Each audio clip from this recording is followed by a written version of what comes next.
Hi, I'm James Schillinglaw. I'm here at the Boca Raton Resort. I'm here with a familiar face, but in a different place.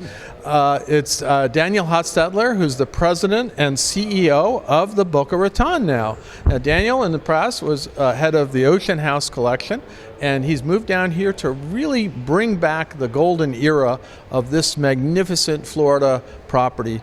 And indeed, it's not just one property, it's 5 hotels. And we're going to talk about that and what he's accomplished so far. It's undergoing a $200 million renovation. We're still working on it, but we said, as we hear construction in the background, but a lot of it is complete. So we're going to talk to Daniel about all that and more on Insider Travel Report.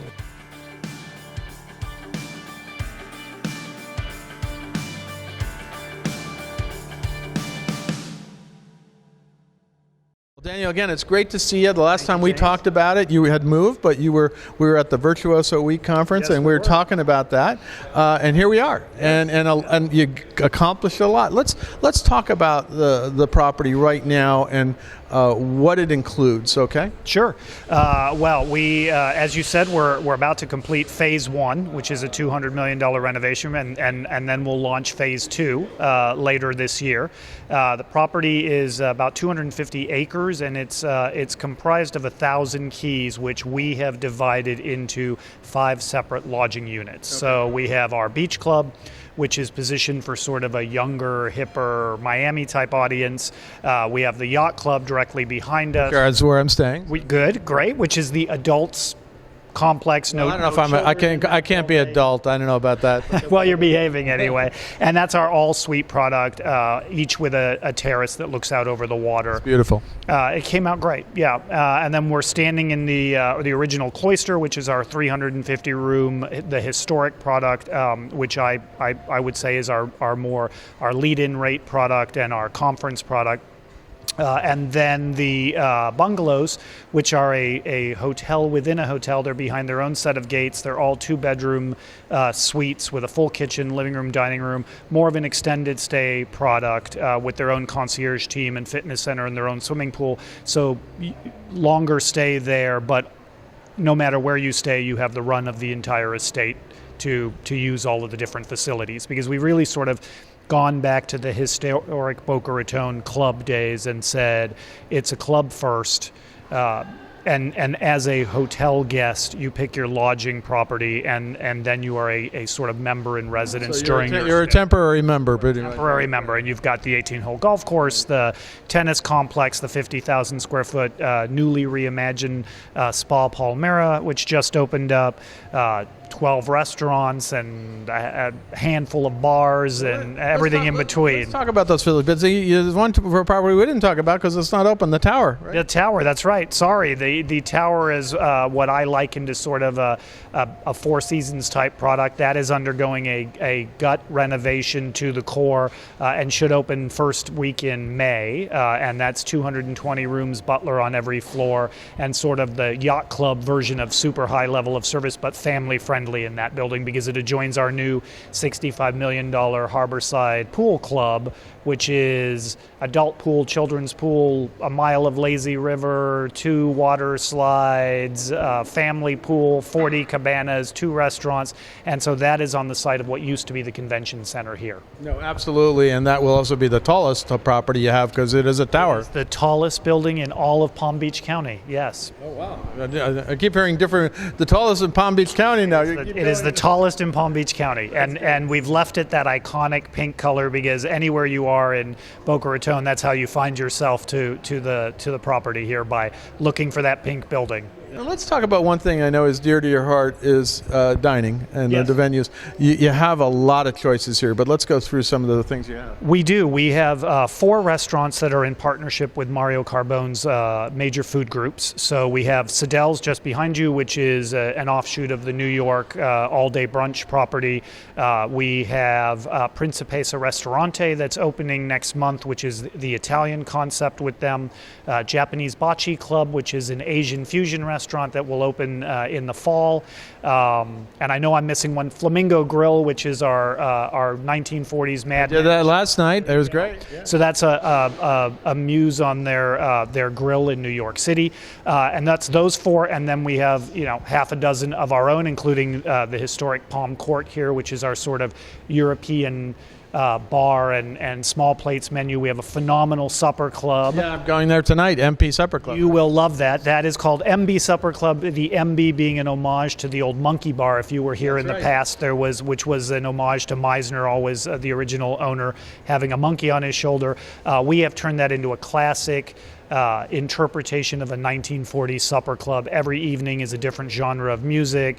Filet Wellington carved tableside, baked. And those silver beautiful silver carving carts that date back to the original hotel that we found in storage when we knocked down the convention center and had them all re-silvered. So it's a very historic room here on the property, and that one's one of my favorite dining spots. And I think you have a couple over in the beach club as well. We have Marisol, which is a Mediterranean restaurant, and then in the yacht club where you're staying, that restaurant opens in March, and that will be a 5-course tasting menu in the evening exclusive to guests in the yacht club. Well, I already had breakfast there. In fact, I saw you up there at breakfast because it's a beautiful view from there. Maybe the tower will have even better views, but there's a top of the tower project coming, which is on the 28th floor of that tower, and that will be sort of a champagne bar concept that we're still working on that will open in sort of May, June. So you're going to have a whole range of accommodations for almost anywhere else once you're here. That's right. You move between the stuff. Great for multi-gen, great for couples, great for, but it sounds like this really is. I know when I came here, a lot of us came here as a conference destination, and you do have meeting facilities, but not. Yeah, I think you tore down one of the meeting facilities to create the pool club, right? We did. The previous business model really over the last decade became a very nice convention hotel by the water, and our business model is to take down that convention center and do more leisure travelers with some nice high-end conference groups as well. And the members. And the members, of course. But I think that in the prior incarnation, leisure was sort of something that you filled the holes between conventions, and now leisure is a big market for us, with conferences being something you do midweek and in the off season, and really coming up with all of these great activities and events and restaurants for the leisure traveler. Now, what attracted you to this project? I mean, it's such a massive type of thing with so many different aspects to it. And I know, obviously, you ran Ocean House as a collection with a number of properties, but they were all sort of separated. Yeah. This one is all in one big place, and it's great. I think you said it. I think what attracted to me is the sheer mass of trying to create luxury on this level, because as you said, we had 5 hotels in the Ocean House collection, and we have 5 here on property, and I am trying to manage it that way. We have a general manager at each lodging property here that is very specific to the feel and the experience we want the guests to receive in that property. And then we're sort of the central services in the back of the house and all of the amenities, food and beverage. We have our F&B vice president came to us from 12 years with Thomas Keller. And so that speaks to the level of restaurant service that we want to provide here. And so it's really a complete repositioning of the property. Yeah, well, you talked about the general managers, and I mean, we put out the release, kind of your dream team. Yes. Some people you had worked with in the past, some people you hadn't, but you kind of had to pick and decided. How did you develop and create that team? Well, we were fortunate. It's not a bad gig to come down here and live in Florida, so that is certainly helpful. But we really there were so many people that reached out to me when they heard I was coming and they saw the scope of the project and said, I want to be part of that. Our F&B vice president wanted to be able to create restaurants on this scale. Our GMs loved the idea of sort of their own little hotels within the larger complex. Our chief marketing officer spent a decade with Chanel, and so that we're incredibly fortunate to have her on the team. Chief sales officer was with Mandarin Oriental for a dozen years. We've really assembled a dream team of both branded and non-branded senior executives that are working to position this with the goal of the ownership being that by 2026, which is our 100th year anniversary, we return to being one of the top resorts in North America, which we were back in the 20s, 30s, and 40s when the property was at its heyday. Well, I know given your experience at Ocean House,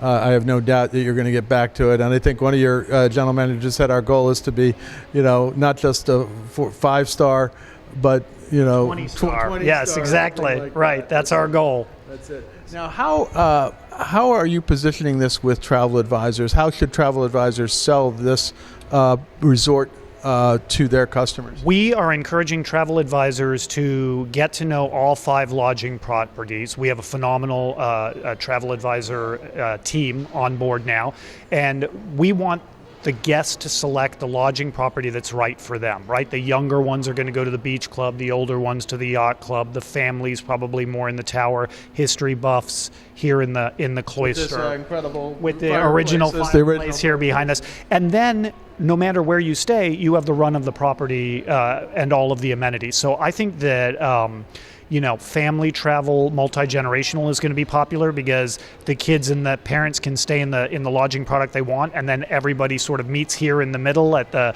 core of the resort where all the restaurants and the swimming pools and things are. But that's what we're encouraging the travel professionals to not just sell the Boca Raton, but to sell the yacht club at the Boca Raton or the tower at the Boca Raton, because each one of them is being individually curated, and we've tried to explain that on our website as well. With the pick of all the restaurants you want to go to, the pool club, amazingly large spa. I was amazed at how many treatment rooms you had. And we've just completed a 9-month renovation there. You're seeing it first. It's about to sort of fully reopen in about 2 more weeks, but it's a phenomenal standalone destination spa. So yet one more reason to come out and visit here. We hope that pool club puts us on the map in the summer months when you didn't necessarily think to go to Florida in the past. Hopefully families will come here as a destination in the summer as well. I'm looking forward to just going on the lazy river and just swimming around. Now, is there anything else you want to tell? We go out to about 100,000 travel advisors now. Anything else you want to tell them about this property? We've had the travel advisors I've had the pleasure of meeting with at Virtuoso really love the fact that we're doing this, because I think, as we said earlier, this was very much a convention hotel in the past. So we didn't have a strong relationship with travel advisors.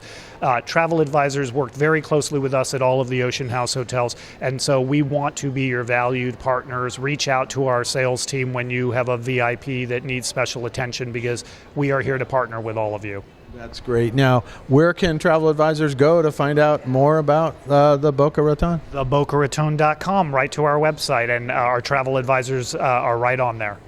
Well, Daniel, it's great to see you here in your property as opposed to in Vegas or as opposed to previous interviews we've done in different places. Absolutely. Good luck with the rest of the renovations. It's all coming together, I think. Thank you very much. Thank you for coming. I'm James Shillinglaw, and this is Insider Travel Report.